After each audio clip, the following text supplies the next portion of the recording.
You're watching this right now, aren't you? That little voice in the back of your head, it's not quiet. It's gnawing at you, relentless, like a shadow you can't shake. There's that one task, that looming mountain you've been circling for days, weeks, maybe even months. You know it needs to get done. It could change everything, your career, your relationships, your sense of self. But every single time you edge toward it, your mind rebels. Excuses flood in like a tidal wave. Not now. I'm too tired. I'll do it later when things calm down. Just one more scroll through my feed. Sound familiar? It's like your brain is wired against you, pulling you toward the couch, the snacks, the endless distractions, while that important thing gathers dust. But here's the deal. If you give me exactly 15 minutes, no more, no less, I'll arm you with the tools to shatter that cycle forever. And I mean forever. I'm not peddling some fluffy affirmation or a trendy app you'll delete in a week. No. This is about rewiring the very core of how your nervous system operates. It's a transformation so deep, so visceral, that you'll walk away from this video seeing every tough task in your life through a new lens.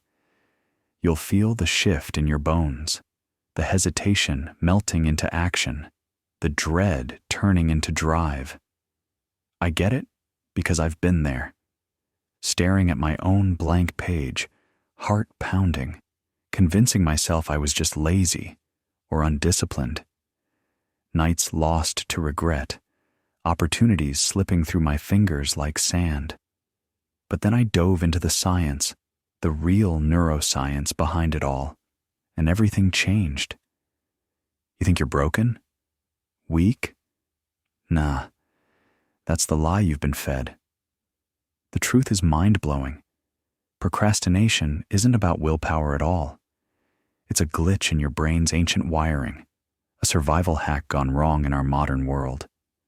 And if you lock in right now, no pausing to check emails, no glancing at your phone, no half-hearted listening while you multitask, I promise you'll emerge knowing exactly how to fix those neurological knots for good.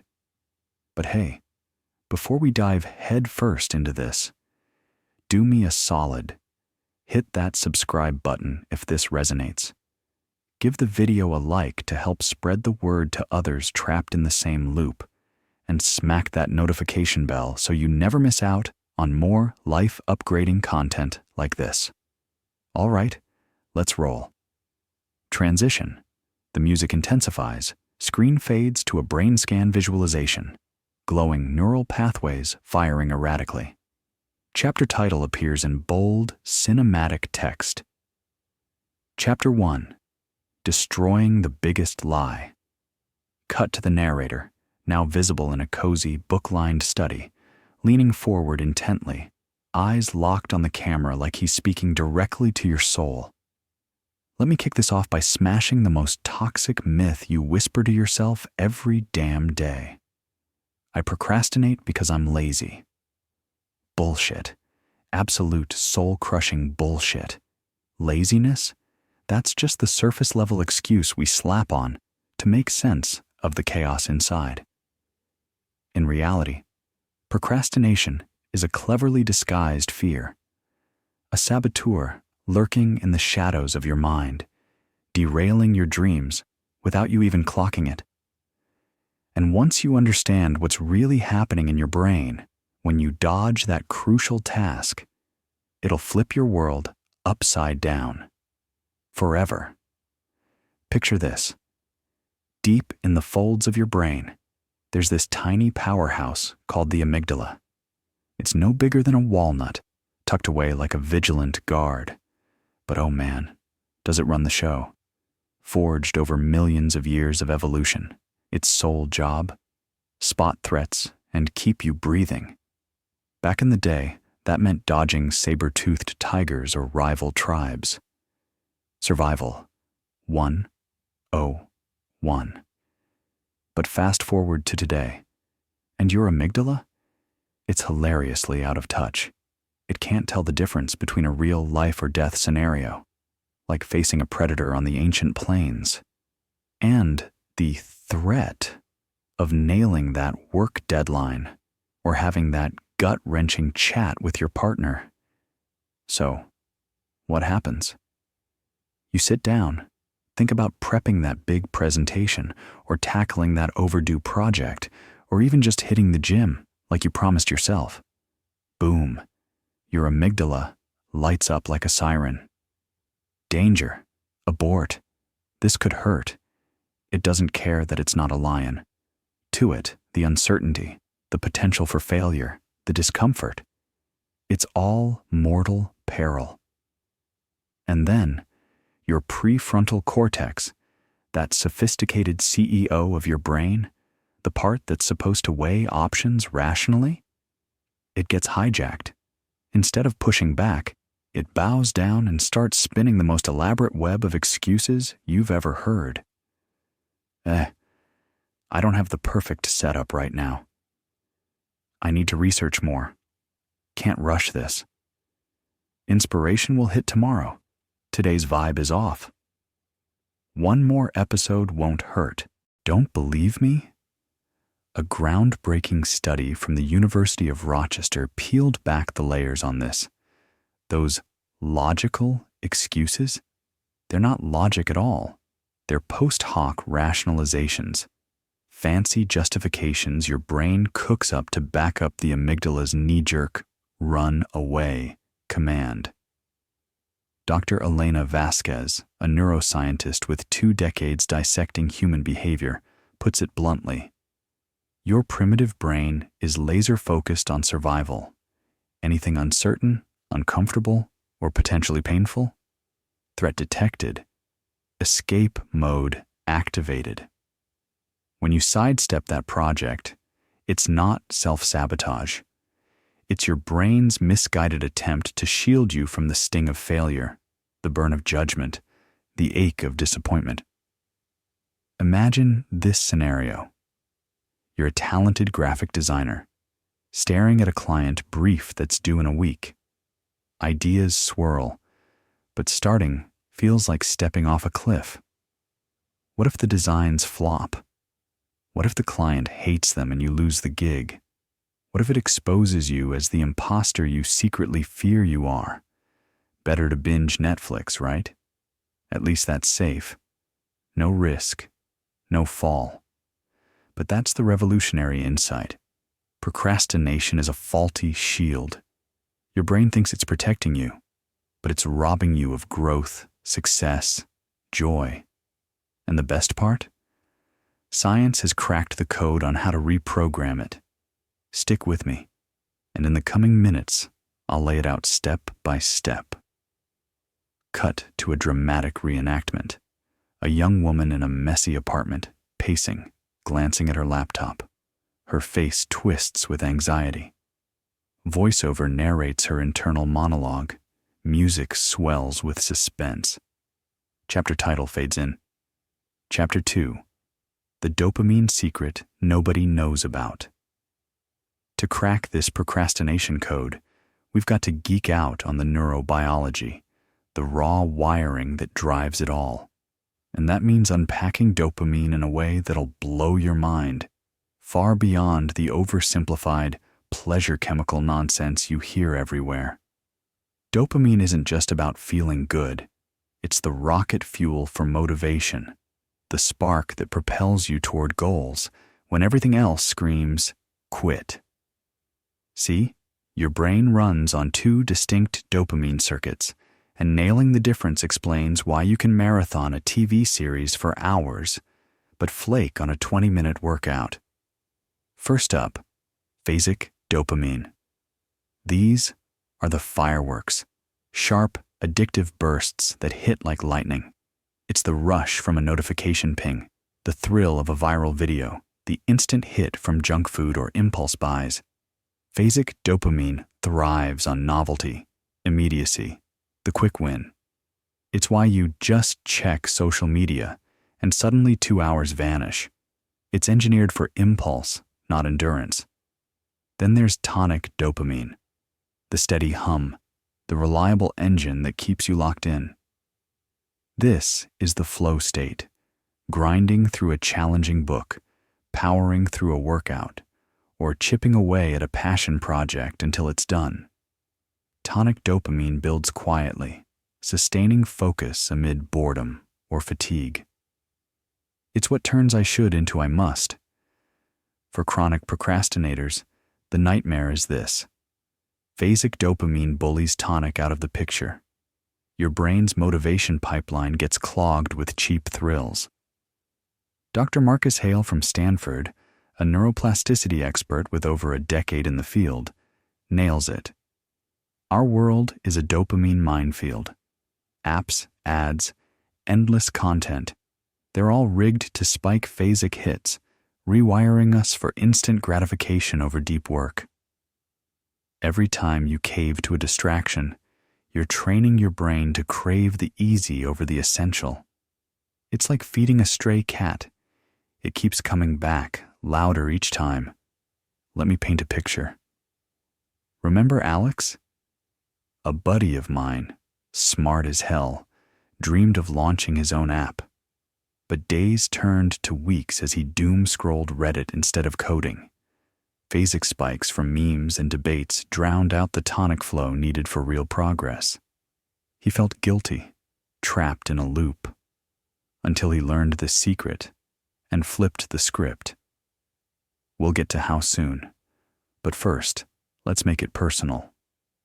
Think about your own dopamine hijacks. That task you're avoiding? It's not lacking willpower.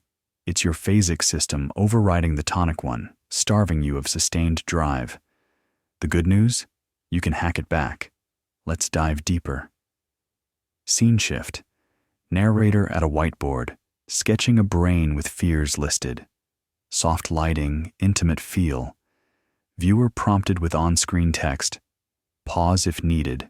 Name your fear now. Music turns reflective.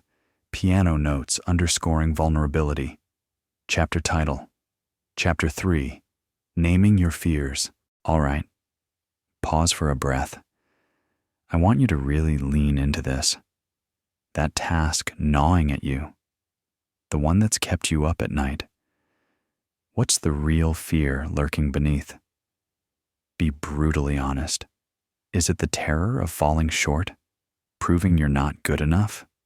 The dread of uncovering your limits, realizing you're not as sharp as you hoped? The panic of starting strong only to fizzle out? Or the sting of others' eyes on you, judging, criticizing? Grab a pen. Write now. Write it down. Not type. Write by hand. Feel the ink flow, the paper under your fingers. Why? Science shows handwriting lights up your motor cortex, linking it to the limbic system, your emotional hub. It pulls that fear from the foggy abstract into sharp, tangible reality. Unnamed fears? They're monsters in the dark, amplified by imagination, keeping you frozen. But name them, and you drag them into the light. Your prefrontal cortex takes over, turning emotional chaos into logical strategy. I remember my own rock bottom. Years ago, I had this book idea burning in me, a guide to personal growth. But starting? Paralyzing. Fear whispered, what if it's trash? What if no one reads it? What if it exposes you as a fraud? I named it on a sticky note. Fear of irrelevance. Pinned it to my wall. That simple act? It diffused the bomb. The shadow shrank. Naming isn't magic. It's neuroscience. It's the gateway to reclaiming control. Once named, fears lose their grip, making room for action. Transition. Ethereal visuals of time-lapse clocks ticking forward, lives branching into regret-filled paths. Narrator's voice deepens with empathy. Chapter title. Chapter 4. The Fear of Inaction. Now let's flip the script in a way that might feel counterintuitive at first. But trust me, it'll rewire your entire approach. Most of us fear action, the unknown plunge. But what if I taught you to fear inaction instead? The quiet killer that erodes your potential, drop by drop. Close your eyes. Seriously? Do it. Visualize 6 months from now. You haven't touched that task. It's still there, festering. How's that feel? The weight in your chest, the missed chances, promotions passed over, relationships strained, dreams deferred. Now stretch it to 3 years. Same avoidance, amplified. Your life? Stagnant? Opportunities? Dust. The you could have been? Faded away, replaced by a shell of regrets. This isn't to torment you. It's to recalibrate your brain's risk meter. The real danger isn't bombing out. It's never swinging at all. Your amygdala fixates on short-term discomfort, blinding you to the long-haul agony, regret, that hollow what-if that haunts quieter moments. Studies on end-of-life reflections? Regret tops the list. Not what we did, but what we didn't. Take Sarah, a single mom I coached. She procrastinated on her business idea for years, fearing failure. We did this visualization. Tears streamed as she saw a future of safe mediocrity. That day, fear of inaction eclipsed fear of trying. She launched, stumbled, but thrived. Now, her life's transformed. When inaction hurts more than action, procrastination crumbles. Action becomes the relief. Upbeat shift. Animated dopamine pathways lighting up like a game board. Narrator smiles, energetic. Chapter title. Chapter 5. The Dopamine Game. Your brain's dopamine highways? They're the battlefield for motivation. Distractions hijack them, but you can game the system. Start simple. One task, not a list. 1. Your tonic dopamine can't juggle multiples without dilution. Write it down. Today, I tackle X. Set fake deadlines. Got 4 hours? Give yourself 3. That pressure? It sharpens focus, boosts efficiency per Parkinson's law. Work expands to fill time. Pre-pick your reward, something juicy, but gated behind completion. A favorite coffee, a walk in the park, calling a friend. But make it earned, not habitual. Netflix? Only post-task. Social media? Locked until done. Nuke distractions. Phone in another room. Tabs closed. Notifications silenced. Environment sets the rules. Play to win. But watch out. A stealthy foe lurks. Perfectionism. It masquerades as virtue, but sabotages hard. Scene. Perfectionist traps visualized as webs ensnaring a figure. Narrator's tone turns cautionary. Chapter title. Chapter 6. The Hidden Enemy. Perfectionism. Perfectionism isn't productivity's ally. It's procrastination's best friend in disguise. It whispers logical traps. Don't start now. You've got that meeting soon. Wait for inspiration to strike. Conditions aren't ideal. Bull. There's no perfect moment, only the one you seize. Counter it with the imperfect minutes rule. Commit to 2 minutes of crappy, no-pressure work. Just open the doc, jot a title, sketch a rough outline, fold 1 sock from the laundry pile. Why? The hurdle isn't excellence, it's inertia. Newton's first law in action. Objects at rest stay at rest. Break it, and momentum kicks in. Your brain can't wield perfectionist excuses against something you've deemed imperfect from the jump. I tried this on my own writing slump. 2 minutes of garbage, I told myself. Ended up writing for hours. Flow state unlocked. It's liberating. Permission to suck frees you to soar. Environmental montage. Before-after shots of chaotic versus serene workspaces. Narrator demonstrates organizing a desk. Chapter title. Chapter 7. The Power of Environment. You can't outwill your surroundings. If your space screams distraction, cluttered desk, buzzing phone, open tabs, you're doomed before starting. Procrastination mirrors your environment. Change it. Change everything. Craft an action zone. Clean, minimal, purposeful. Desk clear except for essentials. If writing, leave your laptop open to the file. Reduce friction for good habits, increase it for bad. Phone, drawer locked. Sites, blocked with apps like Freedom. Hide tempting icons. Your brain chases ease. Make action the path of least resistance. Escape the uphill battle. I revamped my home office. Plants, soft light, no gadgets. Productivity skyrocketed. Environment isn't backdrop, it's co-pilot. Clarity visuals. Giant task blob shattering into tiny pieces. Narrator breaks down an example on screen. Chapter title, Chapter 8, The Rule of Clarity. Procrastination thrives on vagueness. That task, a formless beast. Antidote, clarity. Dissect it into absurdly small steps, not write report. Open Word. Type heading. Not clean garage. Sort one shelf. This triggers the Zeigarnik effect. Unfinished tasks nag your mind, urging completion. Start tiny, and tension builds to finish. Don't await clarity. Forge it. I used this for a marathon training plan. Broke, run 26 miles into lace shoes, step outside. Built from there. Tiny wins compound into triumphs. Energy cycle animation, body's rhythms pulsing. Narrator shares personal routine. Chapter title, Chapter 9, The Energy Cycle. Tired? Procrastination peaks. Your brain guzzles 20% of your energy. Low fuel means low drive. Strategy. Prioritize sleep. 7 to 9 hours. Non-negotiable. No hack beats rest. Move. Exercise pumps blood. Clears fog. A brisk walk. Game changer. Fuel wisely. Balanced meals over sugar crashes. Hydrate. Map your peaks. Morning person? Tackle hard stuff then. Night owl? Evenings. I ignored this once. Pulled all-nighters. Crashed hard. Now, energy-aligned schedule. Body leads. Mind follows. Contract scene. Narrator signing a paper dramatically. Chapter title, Chapter 10, The Contract with Yourself.